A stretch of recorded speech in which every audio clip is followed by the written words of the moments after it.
I would love to give a huge thanks to Atrium and the Uniswap Foundation for making this incubator a possibility. I really enjoyed playing around with bleeding edge tech during my time at the incubator. I'm Huang Isaac, a smart contract slash security engineer from NYC. I spent most of this year auditing cross-chain protocols and learning how to deploy an AVS on EigenLayer. For this incubator, I focused on learning how hooks interact with external methods or other protocol smart contracts.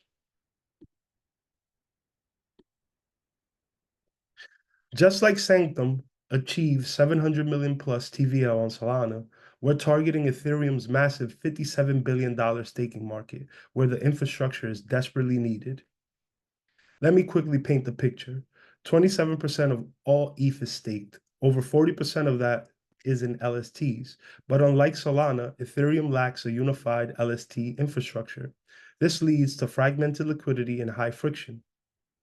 The problem? Converting and staking LSTs require multiple complex transactions, creating high barriers for users and protocols alike.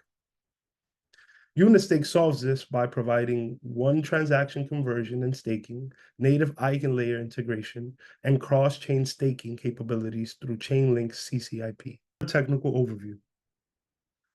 The router's swap method will enable interaction with users on the front-end side. The router is set up to specifically work with our hooks pool manager, which charges swap fees and enables swaps between ETH/LSTs across chain. Let's go over UniStake's architecture. The core components of UniStake are made up by UniStake's hook contract and the swap and restake eigen router contract. Our UniStake V1 contract enables our cross-chain liquid staking functionality. Let's go over our hook's key functions. The after swap method handles post-swap actions. The method calls process bridge swap to handle bridging if required. Our process bridge swap method approves the CCIP router to spend the output tokens, then calls the bridge staking token function to send the user's token to another chain.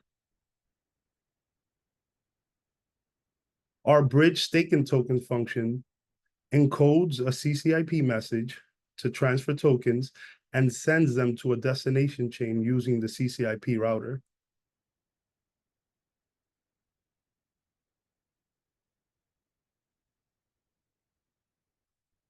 Now let's review our swap and restake eigenrouter. Our swap and restake router integrates Uniswap v4 swaps with eigenlayer restaking. It ensures that only valid pools are used for swaps and automates the restaking of liquid staking tokens into eigenlayer strategies.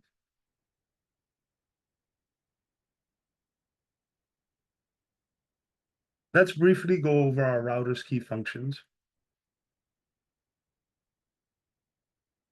The set specific pool method configures the specific pool to enforce pool-based restrictions on swaps. It initiates a token swap, verifies that the output tokens are mapped to a valid eigenlayer strategy if deposits are enabled.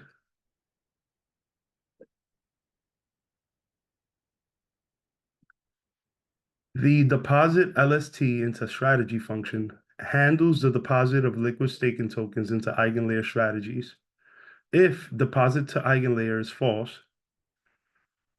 transfer tokens to the recipient. If true, approve and deposit tokens into the strategy manager for staking. If you clone our repo and run our test, it will highlight how tokens are swapped then bridged using CCIP, and how swaps can initiate the automatic restaking of LSTs into eigenlayer.